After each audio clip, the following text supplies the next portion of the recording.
Bismillahirrahmanirrahim. Assalamualaikum warahmatullahi wabarakatuh. Alhamdulillahil malikil qudusis salam. Athna ala salamati sadri wa ja'alaha sababan lidukhuli daris salam. Wa ashhadu an la ilaha illallah wahdahu la sharika lah. Ta'ala jadduhu wa tabaraka ismuhu dhul jalali wal ikram. Wa ashhadu anna Muhammadan abduhu wa rasuluh. أظهر الناس قلوبا وهو خير الأنام ومن تبعهم بإحسان إلى يوم الدين تعاقبته الليالي والأيام وسلم تسليما كثيرا أما بعد اللهم علمنا ما ينفعنا وانفعنا بما علمتنا إنك أنت العليم الحكيم اللهم آت أنفسنا تقواها وزكها وأنت خير من زكاها وأنت وليها ومولاها اللهم إنا نسألك الهدى والتقى والعفاف والغنى اللهم إنا نسألك علما نافعا ورزقا طيبا وعملا متقبلا اللهم اغفر لنا ولوالدينا وارحمهم كما ربونا صغارا اللهم اغفر لنا ولإخواننا الذين سبقونا بالإيمان ولا تجعل في قلوبنا غلا للذين آمنوا ربنا إنك رؤوف رحيم اللهم آمنا في أوطاننا وأصلح أئمتنا وولاة أمورنا واجعل لهم بطانة صالحة التي تعينهم على طاعتك إنك ولي ذلك والقادر عليه kaum muslimin wal muslimat, Bapak Ibu, orang-orang tua kami yang kami muliakan, dan seluruh hadirin dan hadirat yang kami hormati. Di antara muqaddimah nasihat untuk saya pribadi dan seluruh yang hadir, bahwa setiap perjalanan hidup itu ada bagian-bagian yang Allah telah persiapkan dari ujian. Bahkan parameter seorang hamba itu ketika dicintai oleh Allah, maka ketika dia diuji. Sebagaimana Rasulullah SAW berucap, Innallaha idza ahabbal qauma ibtalahum. Sesungguhnya Allah apabila mencintai suatu kaum, pasti Allah menguji mereka. Dalam lafaz yang lain, ubtiliya ar-rajul ala qadri imanihi wa a'zamu al-bala' al-anbiya' wal mursalun thumma al-amthal fal-amthal wa fi riwayatin a'zamu al-bala' al-anbiya' wal mursalun thumma as-salihun thumma al-amthal fal-amthal. Seseorang itu akan diuji oleh Allah sesuai dengan kadar keimanannya. Yang terbesar ujiannya adalah para nabi dan rasul, kemudian orang-orang saleh, dan yang semisal setelahnya, dan yang semisal setelahnya. Seperti satu gambaran yang mudah difahami, ketika sebuah bangunan semakin tinggi, maka akan semakin kencang angin menerpa. Persoalannya, musibah terkadang disikapi oleh seorang mukmin dengan berbagai dan beragam sikap dan cara. Ada yang ridha, ada yang tidak, ada yang berkeluh kesah, ada yang bersedih berkepanjangan, dan ada di antara mereka yang berusaha mengamalkan ilmunya. Meskipun berat, dia berusaha untuk ridha terhadap takdir Allah Subhanahu wa ta'ala. Maka sebagai satu nasihat di hari-hari yang mungkin sebahagian kita diuji oleh Allah dengan kesulitan ekonomi, dengan permasalahan rumah tangga, dengan sulitnya mencari pekerjaan, atau permasalahan-permasalahan yang tidak secara umum dirasakan tetapi saudara kita merasakannya. Hadis Sahal bin Sa'ad As-Sa'idi dikeluarkan oleh Imam Muslim dan yang lainnya, Nabi SAW menjelaskan parameter manusia itu sesungguhnya dan selayaknya dia bersyukur ketika dipilih oleh Allah untuk diberikan ujian. Oleh karenanya sebagian ulama menyebutkan musibah itu sesuatu yang indah. Musibah itu bagi seorang mukmin adalah rambu-rambu. Musibah bagi orang yang berilmu adalah tanda-tanda kehidupan yang menunjukkan keibah adalah sesuatu yang manis. Kapan seseorang itu menunjukkan dirinya di atas seorang ketika diberikan nikmat, dikatakan dia di atas kebaikan, maka diterangkan dalam hadis ini.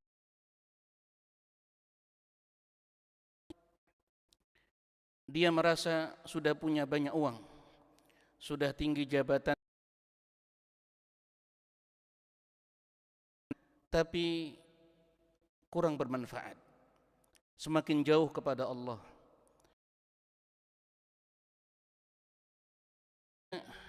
Ada orang yang jatuh miskin, sakit-sakitan, terzalimi, juga tidak sedih. Ini sering kita ulangi, tapi terkadang kita perlu untuk saling memurajaah dan mengingatkan bahwa kapan kenikmatan itu membuat kita di atas kebaikan, kapan pula kesempitan musibah itu akan membuat kita di atas kebaikan. Jaban di amril mu'min inna amrahu kullahu khair wa laysa dzaka illa lil mu'min. Sungguh menakjubkan urusan seorang mukmin. Semua ikhwati fillah barakallahu fikum.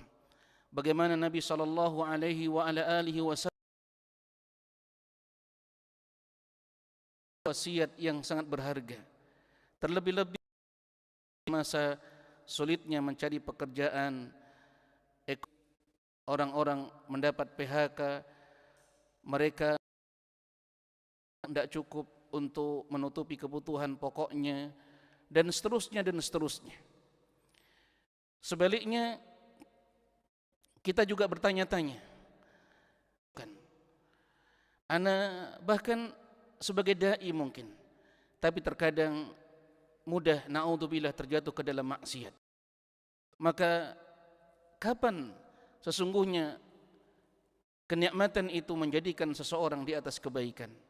Maka Nabi SAW menjelaskan di dalam hadis ini, in asabathu sarra syakara fakana khairan.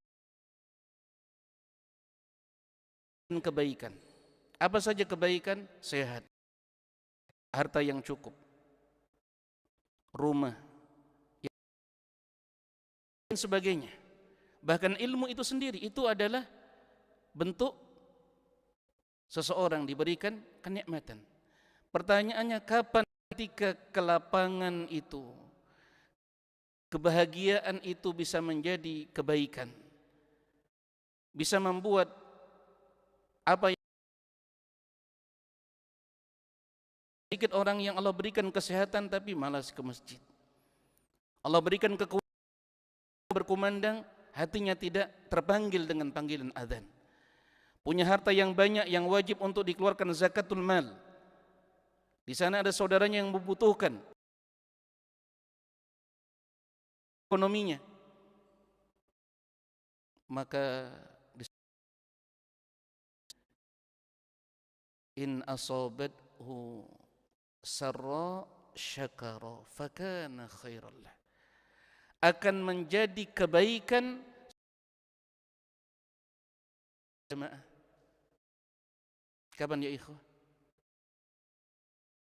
Ketika Allah berikan ilmu, Allah berikan harta, Allah berikan kesehatan, kapan itu bisa menjadi kebaikan? Kita syukuri. Manakala tidak kita syukuri, belum menjadi kebaikan. Maka syukur ini adalah ibadah yang agung, ibadah yang sangat besar. Kita mengagungkan Allah Subhanahu wa ta'ala dalam hati kita, bahwa semua kebaikan yang ada pada diri kita, keluarga kita, pencapaian-pencapaian terbaik kita, itu semua hanyalah dari taufik dan keutamaan Allah Subhanahu wa taala. Fama bikum min ni'matin faminallah, tidak ada satu pun kenikmatan pada diri kalian kecuali datangnya dari Allah. Makanya Nabi mencela orang yang sombong, orang yang ujub. Lau lam tudhnibu la khashitu alaikum akbaru minhu fihi al-ujubah. Jika engkau di atas ketaatan tidak pernah berbuat dosa, dan ini mustahil. Semua kita pendosa. Seandainya kalian tidak berbuat dosa, kata Rasulullah, ada hal yang lebih aku khawatirkan dari dosa itu sendiri menimpa kalian. Apa itu? Sombong. Kalian ujub karena ketaatan kalian. Kalian lupa kepada zat yang telah memberikan taufik, yang dengannya kita di atas ketaatan. Kita lupa mensyukuri nikmat, padahal Allah ingatkan kita 17 kali sehari semalam, yang dengannya kita paham. Tanpa pertolongan Allah kita nggak bisa hadir di masjid ini.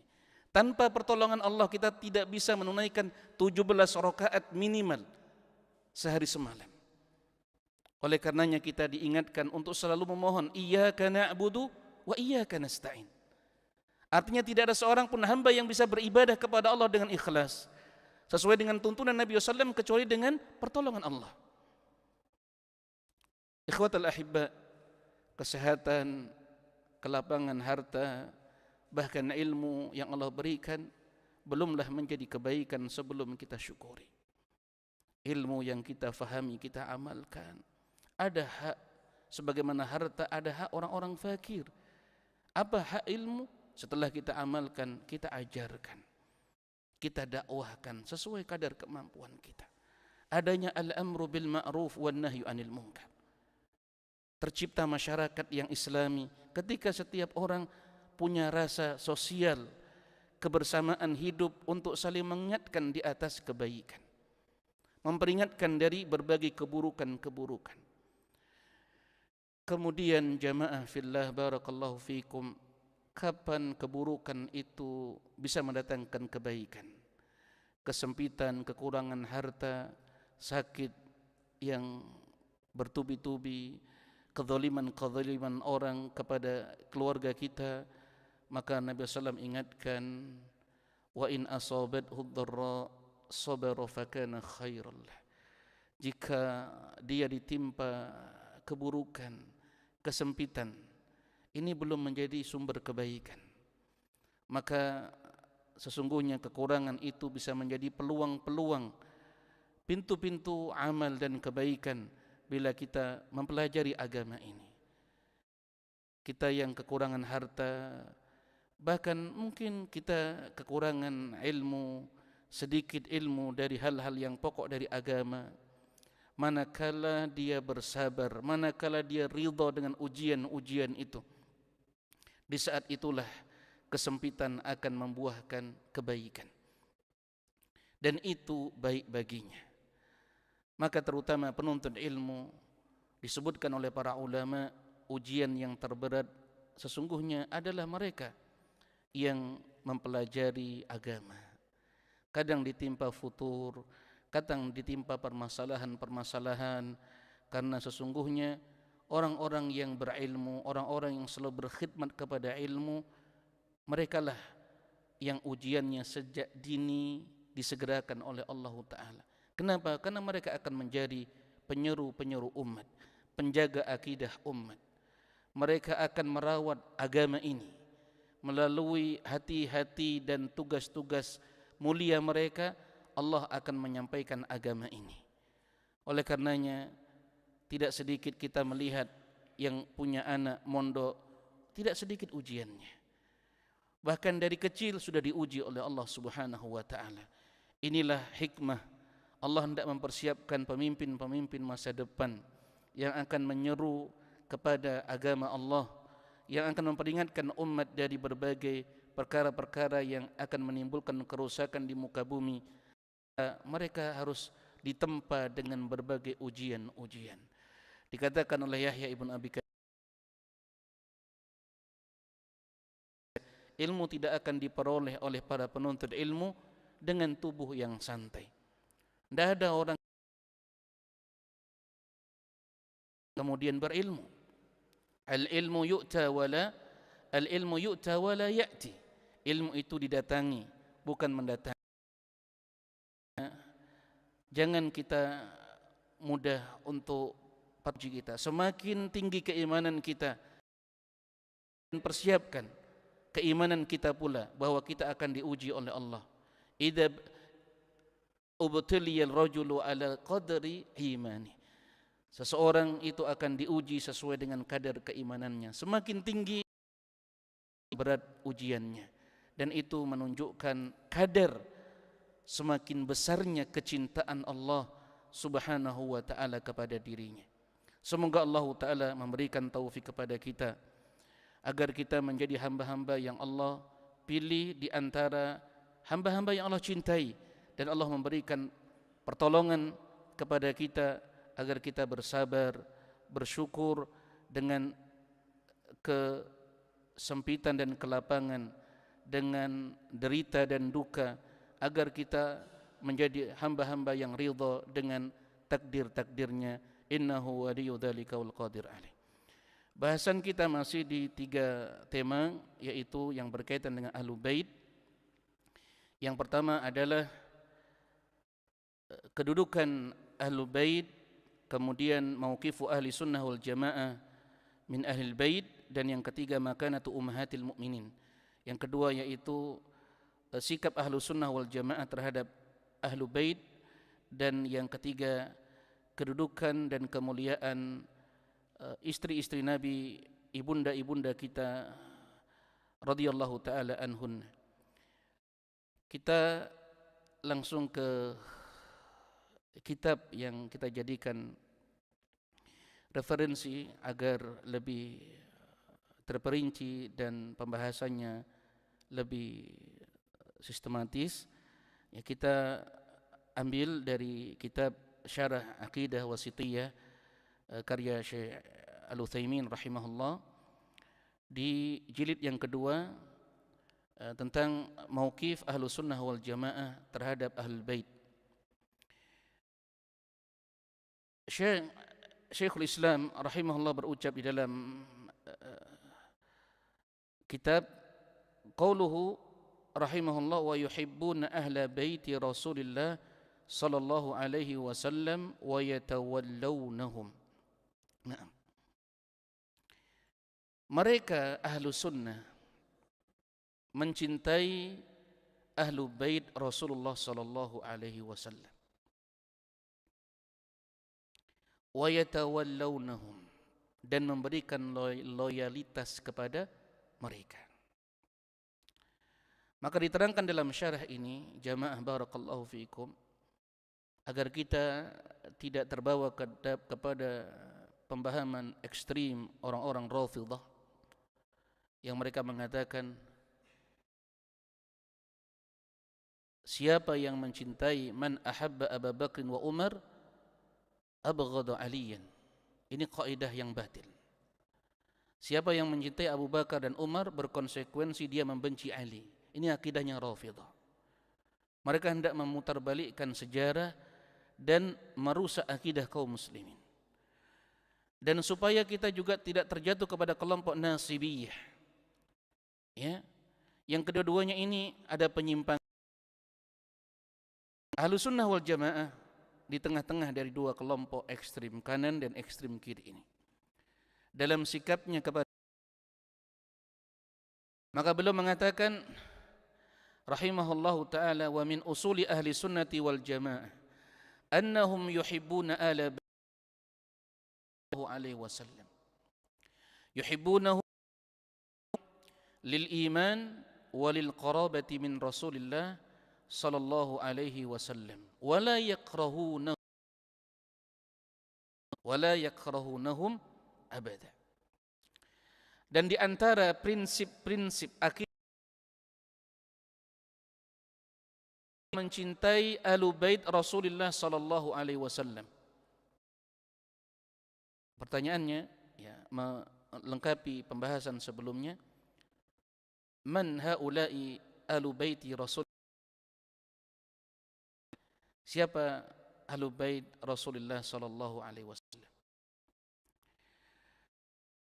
Kita ringkas dari kitab, di antaranya dari Syarah Sahih Muslim karya Imam An-Nawawi, Al-Minhaj Syarah Sahih Muslim, dan juga dari Syarah Aqidah Al-Wasithiyah sendiri. Meskipun nanti secara urutan istri-istri Nabi, ummahatul mukminin, mereka adalah ahlu bait yang paling utama. Nah, walaupun ada khilaf di kalangan para ulama. Kita baca ta'rifnya. Wa ma fil istilah faqal bait hum usratun nabi sallallahu alaihi wasallam allati hurimatis sadaqah wa hulilat alaihimul hadaya. Ulama ahlu sunnah wal jamaah telah bersepakat bahwa ahlu bait adalah keluarga Nabi sallallahu dan dihalalkan hadiah.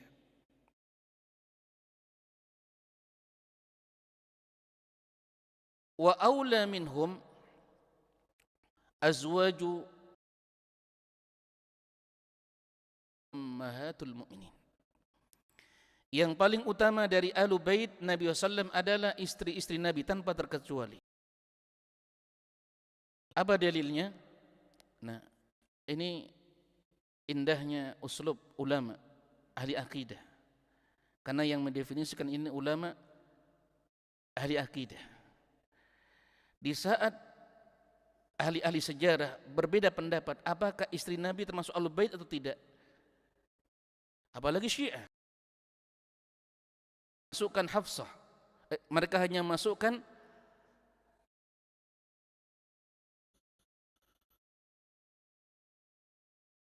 beberapa dari sahabiyah, di antaranya adalah Fatimah, dan mereka mengkafirkan.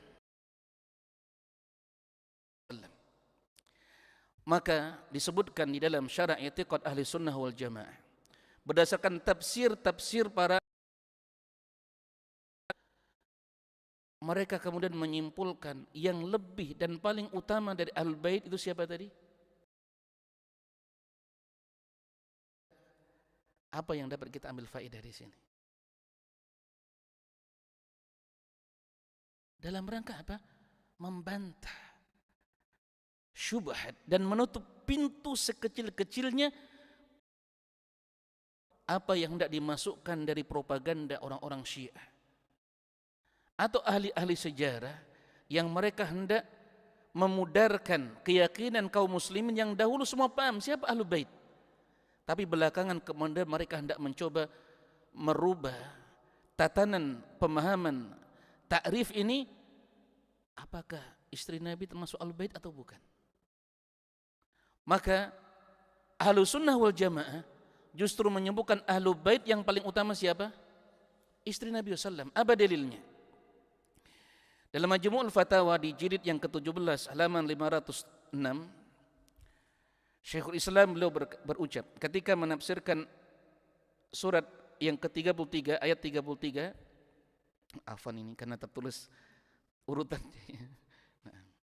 Ayat 33, surat 33, surat Al-Ahzab. Allah Ta'ala berfirman, wa ati'na Allah wa rasulah innama yuridullahu liyudhiba ankumur rijsa wa liyutahhirakum tathira. Maka surah Al-Ahzab disebut oleh para ulama ahli tafsir ini ayat yang berkaitan menjelaskan keutamaan ummahatul mukminin. Dibaca dari awal ayat sampai akhir itu berkaitan dengan siapa? Istri-istri Nabi sallallahu alaihi wasallam. Maka Allah berucap, taatilah wahai istri-istri Nabi, Allah dan Rasulnya. Sesungguhnya Allah hendak membersihkan atau menghindarkan kalian dari ar-rijs yang disebutkan oleh si As-Sa'di, ya, rahimahullah. Ar-rijs di sini adalah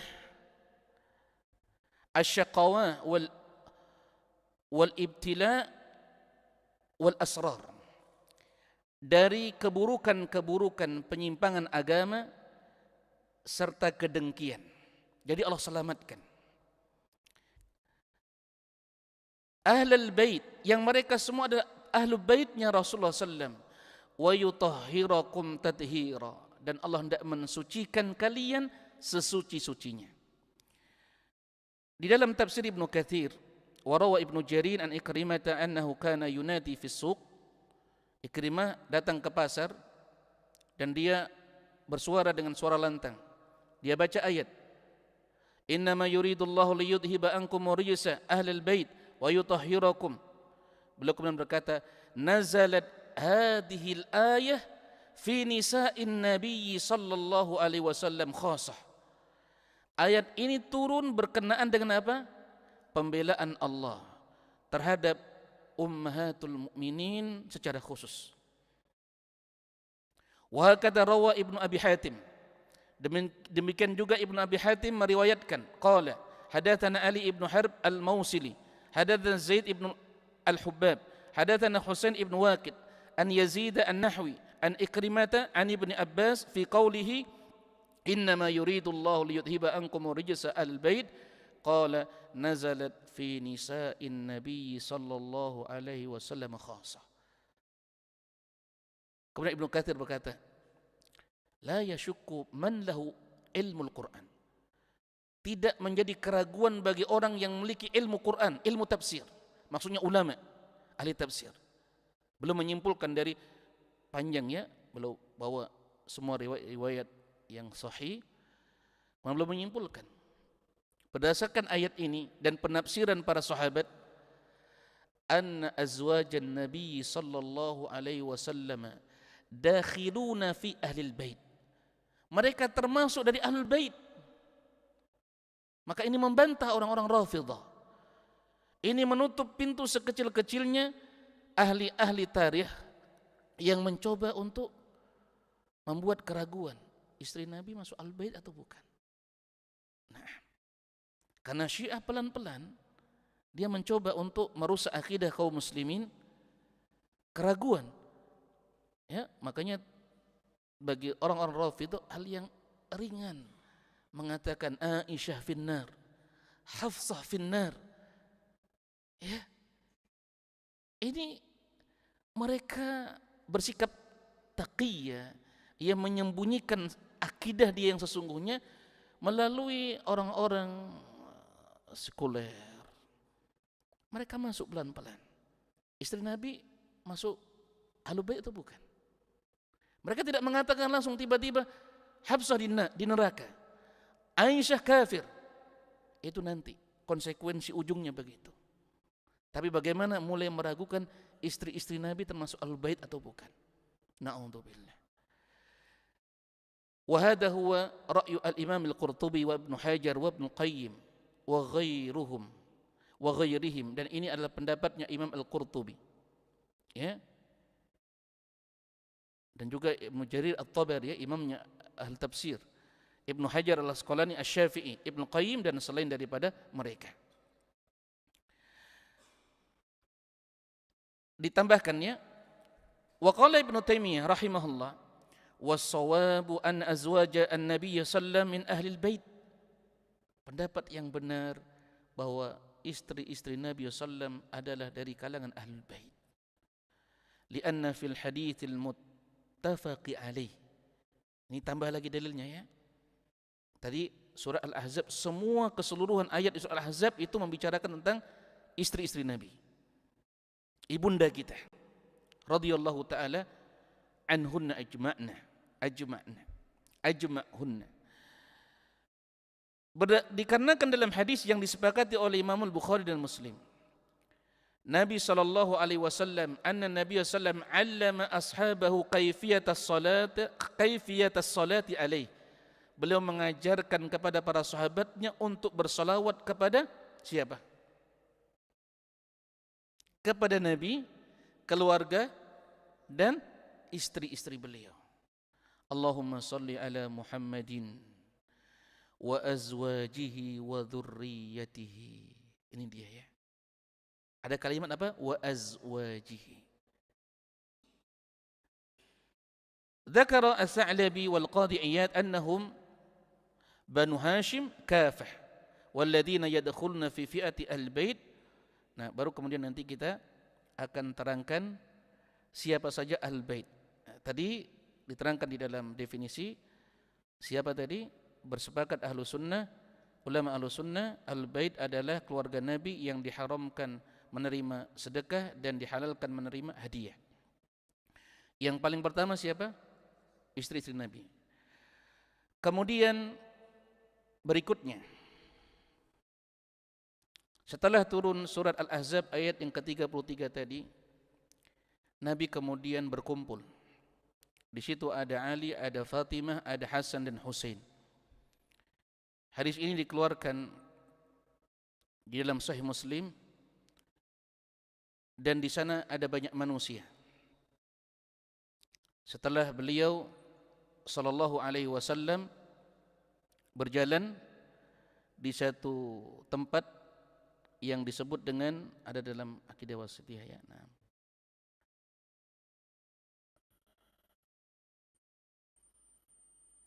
di bagian, sebenarnya kita ingin baca semua, menjaga jangan sampai ada yang ditimpa malal nanti. Tidak semuanya biasa baca kitab. Nah, bisa dilihat ke bawah, Pak Dokter. Ini dia.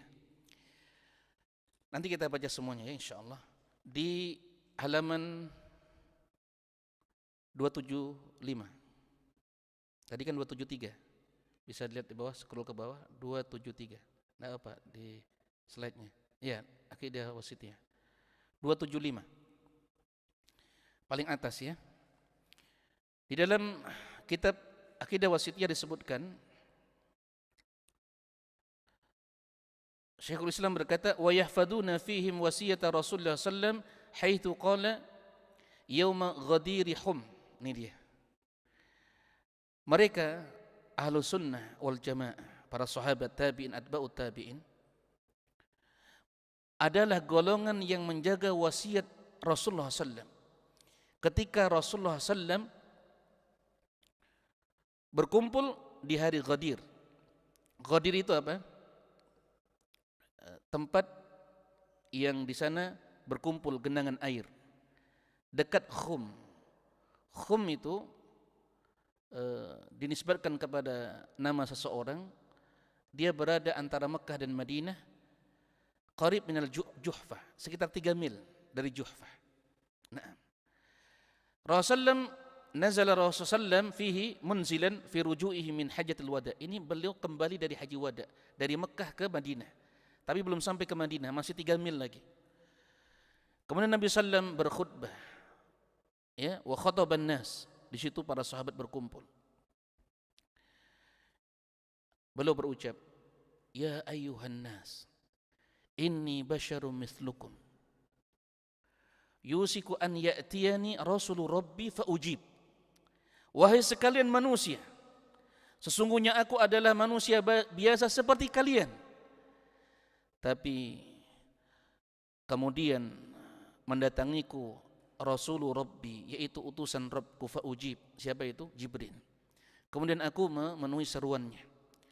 Kemudian beliau berkata, fa inni taraktu fikum as-saqalain. Aku telah meninggalkan 2 perkara yang sangat berat.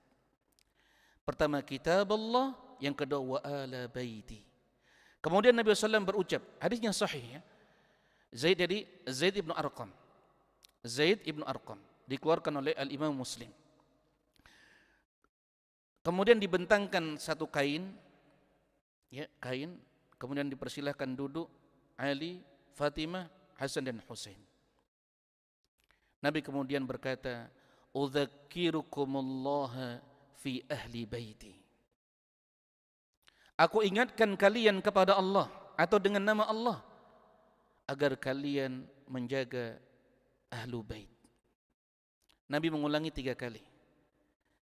Aku mengingatkan kalian kepada Allah atau atas nama Allah untuk menjaga ahlu baitku. 3. Yakni udhkurullah, udhkuru khawfa wa intiqamahu in adha'tum haqqa alil bait wadhkuru rahmatahu wa thawabu in kuntum fi haqqihim. Artinya apa? Ingatlah kalian kepada Allah. Ingatlah agar engkau merasa takut, khawatir akan ketidakridhaan Allah, artinya kemurkaannya, jika kalian menyanyiakan hak keluargaku. Dan ingatlah rahmat serta pahala Allah jika kalian menunaikan hak mereka. Maka para ulama menyebut kedudukan yang kedua ini. Tadi secara umum istri-istri Nabi tanpa terkecuali, kemudian Ali, Fatimah, Hasan, Husain secara khusus berdasarkan hadis ini. Berdasarkan hadis ini. Kemudian yang ketiga, siapa yang disebut Al-Bait? Maka disebutkan di sini ada 4 keluarga ya. Nah, disebutkan oleh Tha'labi, Qadi Iyad. Yang pertama Alu Aliyin yashmalu ala nafsih. Jadi urutannya tadi begitu. Baru kemudian yang ketiga ini keluarga-keluarga besarnya. Para ulama yang membagi dengan urutan keluarga besar bagian terakhir berdasarkan hadis di dalam Sahih Bukhari, Nabi berucap, "Innallaha astafa Ismail wastafa Kinanah min bani Ismail wastafa Quraisyan min Kinanah wastafa Bani Hashim min Quraisy wastafani min Bani Hashim." Sesungguhnya Allah telah mengutus Ismail dan mengutus Bani Kinanah dari keluarga Ismail dan mengutus Quraisy dari Bani Kinanah dan mengutus Bani Hashim dari Quraisy dan Allah mengutusku dari Bani Hashim. Ini dalilnya. Maka beliau kemudian mengerucutkan kepada 4 keluarga besar. Yang pertama siapa? Keluarganya Ali. Meliputi diri beliau, Fatimah dan anak-anak beliau, ya, Hasan wa Husain wa abna'um dan cucu-cucunya ke bawah. Yang kedua Alu Akil. Yashmalu Akil nafsahu, ya, wa ibnahu Muslim ibnu Akil wa ibna'uhum. Kemudian anaknya Akil, Muslim ibnu Akil dan cucu-cucunya. Yang ketiga Alu Ja'far ibnu Abi Talib. Keluarga Ja'far ibnu Abi Talib. Yashmalu Ja'far nafsah, meliputi Ja'far sendiri, wa abna'ahu, anak-anaknya, wa hum Abdullah wa Aus wa Muhammad. Kemudian yang keempat Alul Abbas ibnu Abdul Muttalib, mencakup yashmalu Abbas nafsahu wa asyaratun min abna'i, dan 10 anak-anaknya, Abdullah, Abdurrahman, ya, Quthum, Harith, Ma'bad, Kathir, Aus, Tamam dan keluarga-keluarganya. Baru yang kelima keluarga Hamzah ibnu Abdul Muttalib. Tadi Abbas, ya, dari Al-Abbas ibnu Abdul Muttalib, sekarang dari keluarga Hamzah ibnu Abdul Muttalib. Meliputi Hamzah wa thalathatu min abna'i, dari 3 anak-anaknya, Ya'la, ya, Amarah dan Umamah. Ini yang disebutkan oleh Al-Qadi Ibnu Iyad. Aqulu qawli hadza astaghfirullahal azim li wa lakum wa lisa'iril mu'minin an kulli dhanbin astaghfiruh innahu huwal ghafurur rahim.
Bismillah, alhamdulillah, wassalatu wassalamu ala rasulillahi wa ba'd.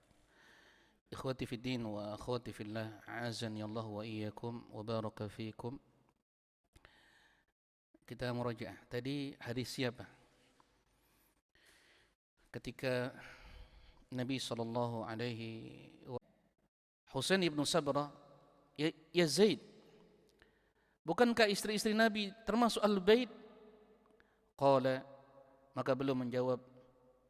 Zaid siapa ini? Zaid siapa? Maula Nabi siapa?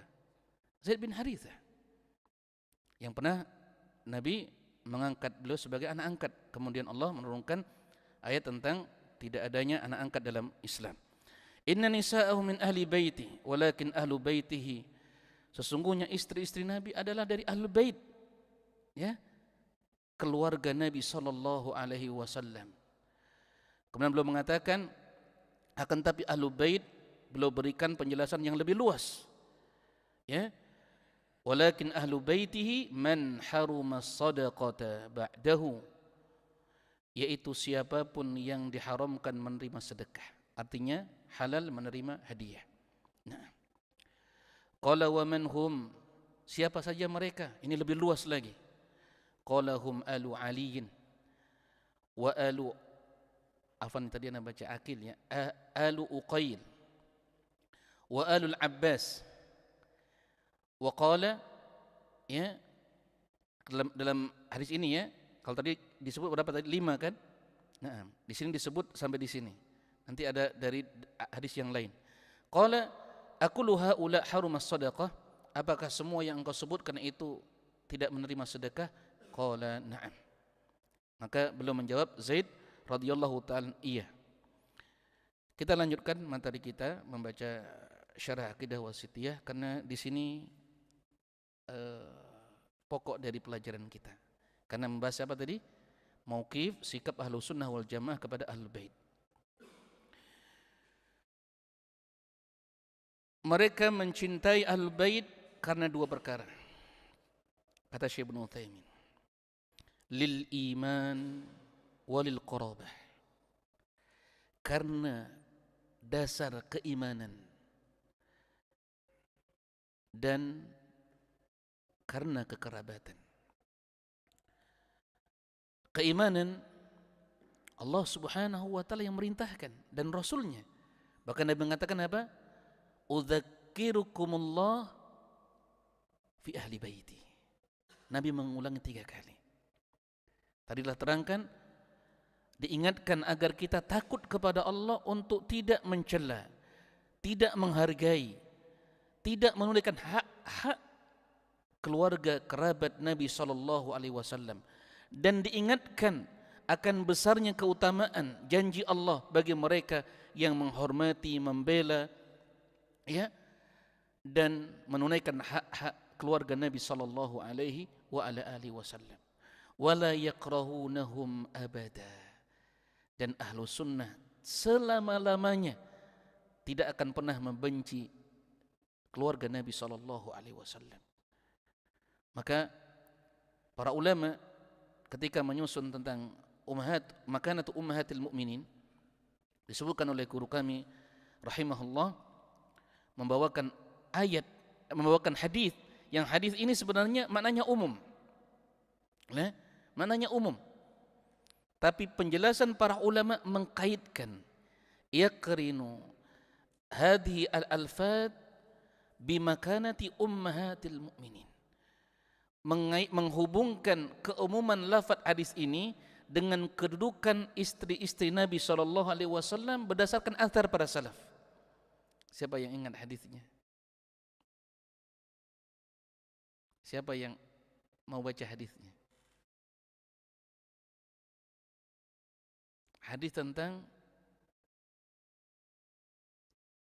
keutamaan untuk mencintai Rasulullah daripada kedua orang tuanya, anak-anaknya, dan seluruh kaum muslimin. Silakan. Ahsan. Akuna ilaihi min walidihi wa waladihi wan nasi ajma'in. Ini hadisnya umum ya ikhwah. Tapi para ulama di antaranya Al-Qadhi Iyad ya, belum membawakan athar-athar dari sahabat bahwa para sahabat memahami hadis ini berkaitan dengan menjelaskan kedudukan ahlu baiti Rasulullah sallallahu alaihi wasallam. Artinya apa? Tidaklah dikatakan dia mencintai Rasulullah, yang dikatakan belumlah sempurna keimanan salah seorang di antara kalian hingga aku lebih dia cintai dari kedua orang tuanya, anak-anaknya dan seluruh manusia. Wan nasi ajma'in. Nah, konsekuensi mencintai Rasulullah SAW apa? Mencintai keluarga beliau, memuliakan istri-istri beliau. Tidak boleh menceritakan dari sisi untuk menjatuhkan kehormatan, tidak boleh. Dan sikap ahlu sunnah tidak pernah menceritakan ya, perselisihan, keributan, ya, jangankan rumah tangga Rasulullah SAW, perselisihan di antara para sahabat dalam perang Jamal, dalam perang Siffin, ini bukan sikap ahlu sunnah wal jamaah. Kalau ada dai mengaku dai ahlu sunnah, kemudian membahas pembahasan seputar perselisihan para sahabat, maka tidak diragukan, imma dia mengikuti hawa nafsu, atau dia di atas kebid'ahan.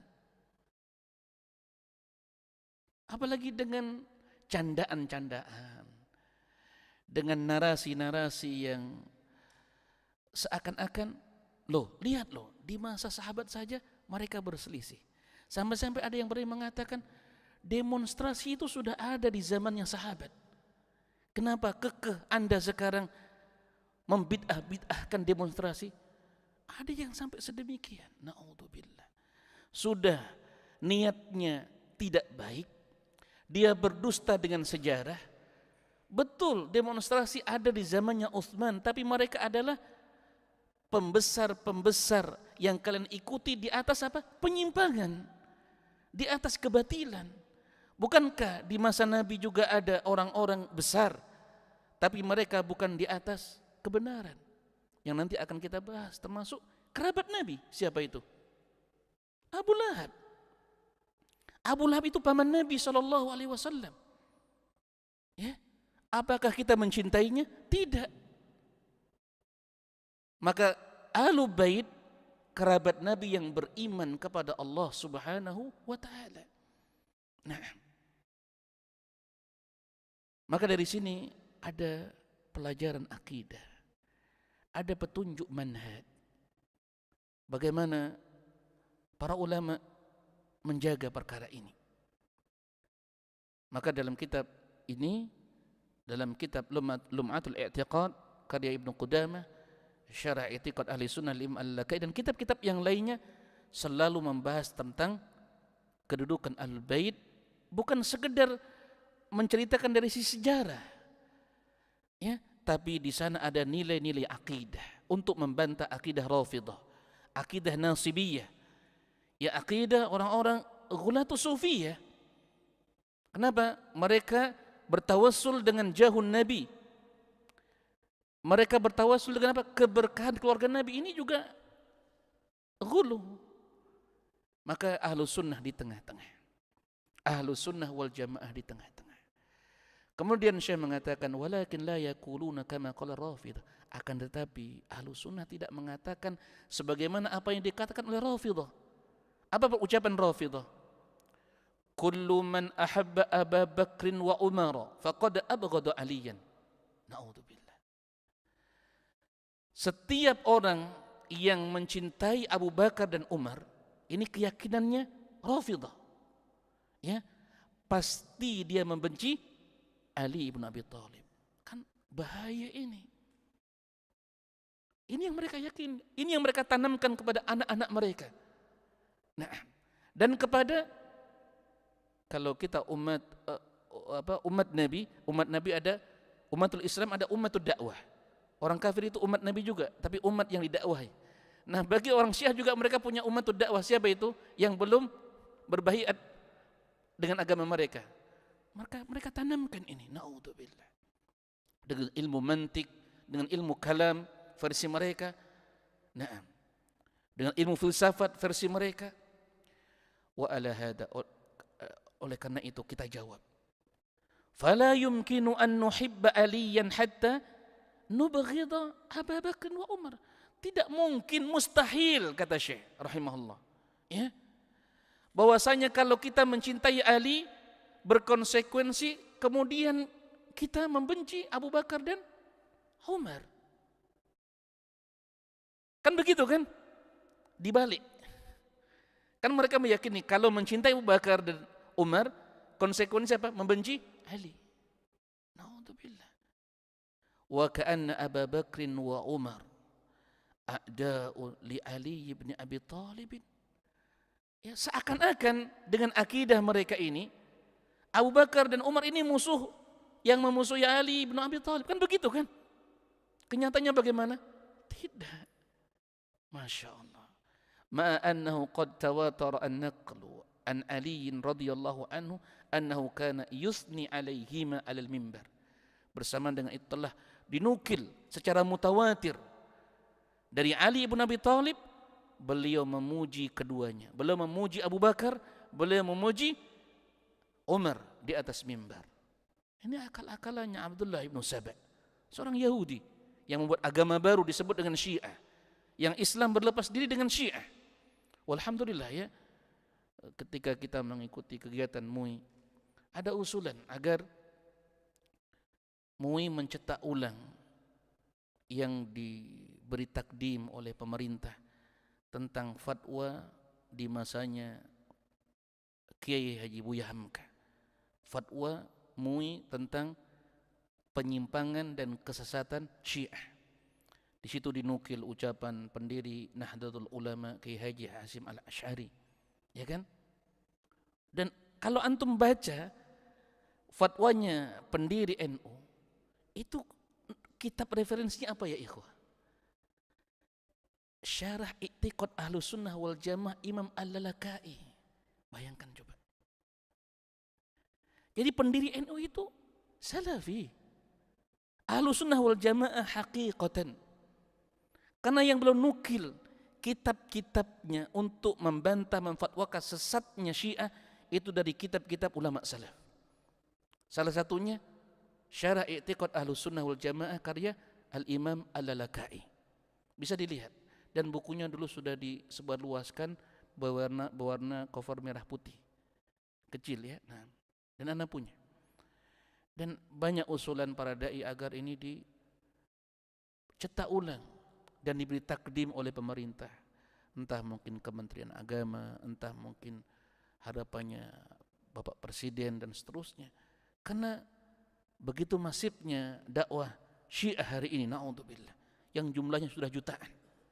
Ya, semoga Allah menjaga kaum muslimin dari akidah Syiah. Fa nahnu naqul innana nashhadullah ala mahabbatihi. Kami bersaksi kepada Allah, ya, di dalam mencintai Ahlul Bait Rasulullah sallam dan kerabatnya. Nuhibbuhum li mahabbatillahi wa rasulih. Kami mencintai mereka karena kecintaan kepada Allah dan Rasulnya. Maka tadi apa? Ada dua. Karena keimanan, yang kedua karena kekerabatan. Wa min ahli baitihi azwajihi binasil Quran. Dan di antara kerabat Nabi sallam adalah istri-istri beliau. Berdasarkan apa? Nas Al-Quran. Nah, kita baca ini ya sebagai penutup. Surah Al-Ahzab ayat 28 sampai 33. Qala Allah Ta'ala, ya ayyuhan nabi qul li azwajika in kuntunna turidna al-hayata ad-dunya wa zinataha fata'alayna umatti'kunna wa usarrihkunna sarahan jamila.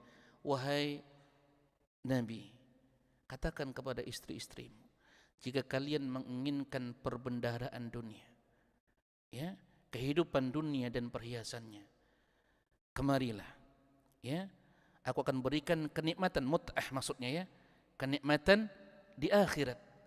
Kemudian katakan kepada mereka, wa usarrihkunna, aku talak kalian, aku ceraikan kalian sarahan jamila, dengan cara yang baik. Ini luar biasa bagaimana Allah menjaga istri-istri Nabi. Maka ada perselisihan, Allah turunkan ayat. Nah, untuk menjaga kehormatan keluarga Nabi SAW. Wa in kuntunna turidna Allah wa rasulah wad daral akhirah fa inna Allah a'adda lil muhsinat minkunna ajran 'azim. Dan jika kalian, katakan wahai Nabi kepada istri-istri kalian, jika kalian menginginkan apa yang dijanjikan oleh Allah dan Rasulnya dan kenikmatan negeri akhirat, sesungguhnya Allah telah mempersiapkan bagi wanita-wanita yang berbaik, yaitu istri-istri Nabi, di antara kalian pahala yang sangat besar. Ya nisa an-nabi, man ya'ti minkunna bifahishatin mubayyinah yudha'af laha al-'adzabu dhi'fain. Wahai istri-istri Nabi, jika di antara kalian ada yang berbuat perbuatan yang keji secara terang-terangan, ya, maka akan dilipat gandakan azab 2 kali lipat untuk mereka. Perhatikan bagaimana penjagaan Allah kepada keluarga Nabi dan istri-istri Nabi SAW. Wa kana dzalika 'ala Allah yasira, yang demikian itu bagi Allah sangat mudah. Maka tidak ada istri Nabi itu yang melakukan perselingkuhan seperti tuduhan orang-orang munafik, yang kemudian dijadikan bahan pembicaraan oleh sebagian dai-dai di hari ini. Naudzubillah, dengan lelucon, dengan cerita, dengan naudzubillah. Ya, nah. Kita tidak mengatakan kalau ada orang kafir membuat podcast, membuat live streaming mencela Nabi Muhammad SAW, mengatakan untuk membuat propaganda keraguan di hati-hati orang-orang yang belum kokoh akidahnya. Kalian yakin enggak Muhammad itu maksum atau tidak maksum? Berdosa atau tidak berdosa? Ini usaha-usaha orientalis. Sekarang yang berbicara itu bukan orang kafir ya jemaah. Siapa? Orang-orang liberal. Jil. Orang-orang sekuler. Mereka berbaju Islam. Na'udzubillah. Maka kita harus betul menjaga akidah kaum muslimin. Yang menyesatkan akidah kaum muslimin, orang yang dia membawa baju Islam. Na'udzubillah. Mereka buat sebuah disertasi. Judulnya mencari kebenaran adanya Tuhan. Karena bagi mereka, orang-orang yang bermadzhab materialis, segala sesuatu dinyatakan ada kalau bisa dibuktikan. Na'udzubillah. Siapa ini penulisnya? Orang-orang dosen kami mengatakan dia Muhammadiyah, tapi telah terpapar setelah pulang dari Amerika dengan paham-paham sekuler. Na'udzubillah. Jadi ini keadaan umat. Wa may yaqtut minkunna lillah, barang siapa yang taat di antara kalian kepada Allah dan Rasulnya, wa ta'mal salihan, dan beramal saleh, nu'tiha ajraha marratain, kami akan berikan kepadanya 2 pahala yang dilipat gandakan, yang 2 kali lipat Allah akan berikan. Wa atadna laha rizqan karima, kami akan persiapkan untuknya rezeki yang mulia di sisi Allah. Ya nisa'an nabi, lastunna ka ahadin minan nisa, ini taqaitunna, wahai istri-istri Nabi, kalian tidak sama dengan wanita-wanita yang lain. Berbeda. Ini pujian Allah, pembelaan Allah kepada ummahatul mukminin. Selama kalian beriman, selama kalian yakin, fala tahdha'na bil qaul, jangan engkau rendahkan suaramu, jangan engkau lirihkan suaramu, fayatma alladhi fi qalbihi marad, yang membuat seseorang yang di hatinya ada penyakit, dia bernafsu dengan suaramu yang engkau rendahkan. Ini juga nasihat bagi para wanita, jangan menimbulkan fitnah dengan suara-suaranya yang dia lirihkan. Nah, ucapkanlah ucapan yang baik. Wa qulna qawlan ma'rufa wa qarna fi buyutikunna wa la tabarrajna tabarrujal jahiliyatil ula, wahai istri-istri Nabi, berdiamlah di rumah-rumah kalian. Ini sifatnya. Kalau kita masih bekerja, taruhlah itu udzur syar'i. Selepas itu habiskan waktu di rumah. Setiap keluar rumah minta izin suami. Ya. Karena ini teladan wanita-wanita muslimah siapa kalau bukan ummahatul mukminin. Mereka menjaga kemuliaan, kehormatan diri. Jangan berhias sebagaimana perhiasannya orang-orang jahiliyah dulu. Wa aqimna shalah wa atina zakah, dirikanlah salat, tunaikan zakat, wa atina Allah wa rasulah, taatilah Allah dan Rasulnya. Innama yuridullahu liyudhiba ankum rijsa ahlal bait wa yutahhirakum tathira. Sesungguhnya Allah hendak menghilangkan dari kalian kesusahan, keburukan bagi ahlu bait Rasulullah sallallahu alaihi wasallam dan mensucikan kalian sesuci-sucinya. Fa ahlul bait huna yadkhulu fiha azwajur Rasul sallallahu alaihi wasallam bila raib. Kata Syekh rahimahullah, berdasarkan ayat ini maka ahlul bait masuk di dalamnya siapa? Istri-istri Nabi.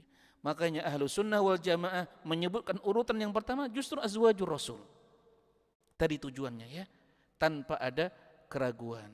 Wa kadzalika yadkhulu fihi qarabatuhu Fatimah wa Aliun wal Hasan wal Husain wa ghairuhum kal Abbas ibnu Abdul Muttalib wa abna'u.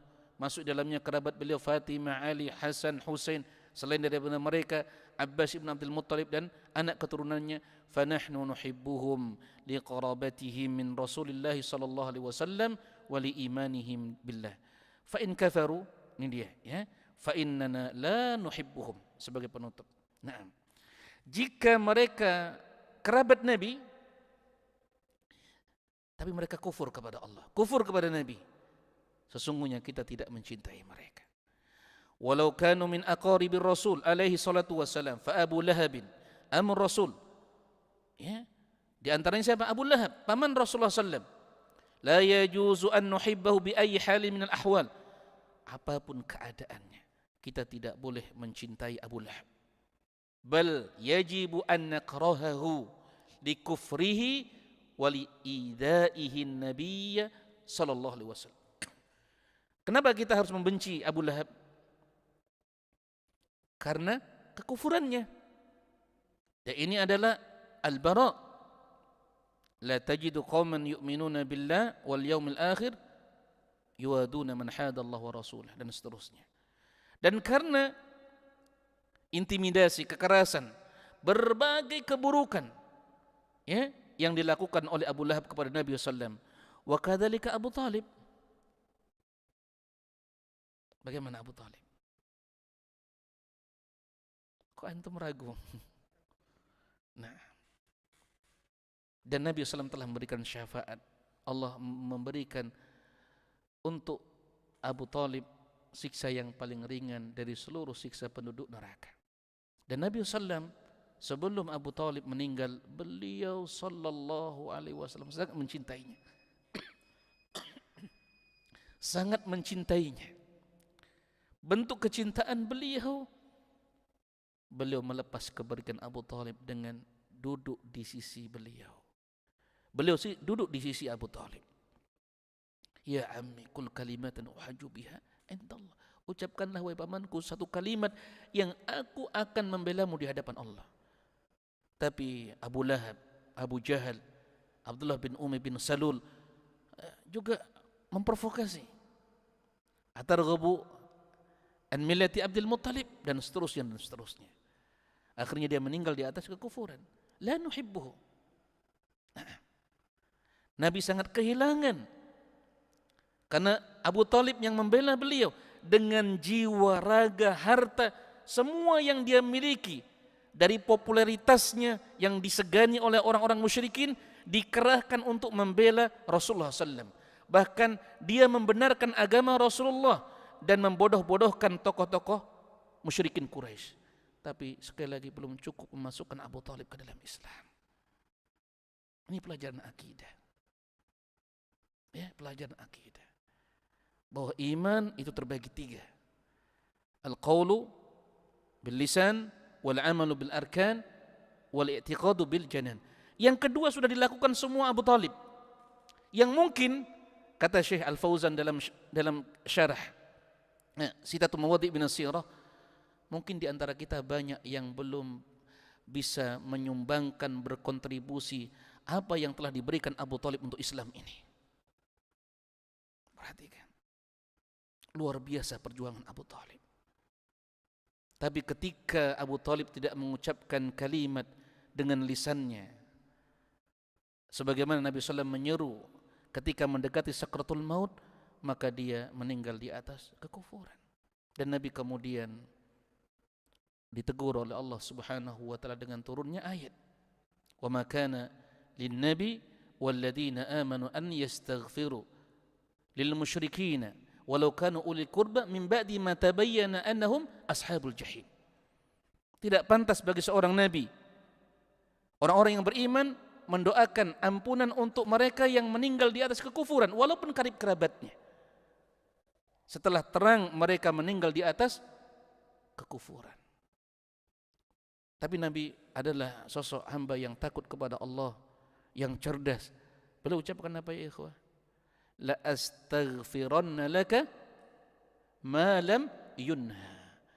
Aku akan terus memintakan ampunan untukmu wahai pamanku selama tidak dilarang oleh Allah. Sampai turunnya ayat ini, kemudian Nabi berhenti untuk memohonkan ampunan kepada pamannya. Ini akidah. Ini akidah. Yajibu alaina an nakrahahu li kufrihi lakinna nuhibbu af'alahu. Ini dia.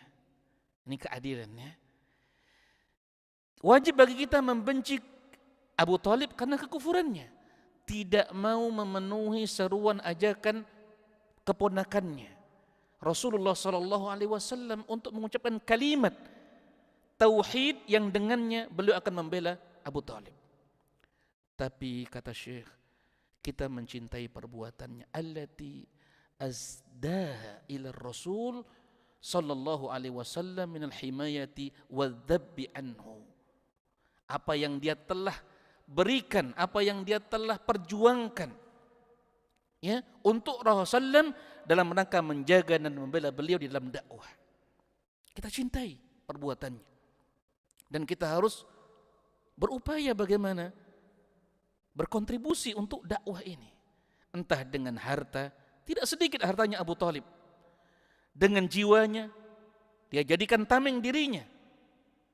Entah popularitasnya, dia sangat disegani oleh tokoh-tokoh musyrikin Quraisy. Bahkan semua keluarganya dia jadikan tameng untuk melindungi Rasulullah sallallahu alaihi wasallam. Tapi itu belum cukup memasukkan Abu Talib ke dalam Islam. Wallahu taala a'lam bissawab. Wa sallallahu ala nabiyyina Muhammadin wa ala alihi wa sahbihi wasallam. Wa akhiru da'wana alhamdulillahi rabbil alamin.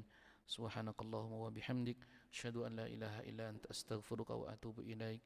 Wassalamu alaikum warahmatullahi wabarakatuh. Astagfirullah.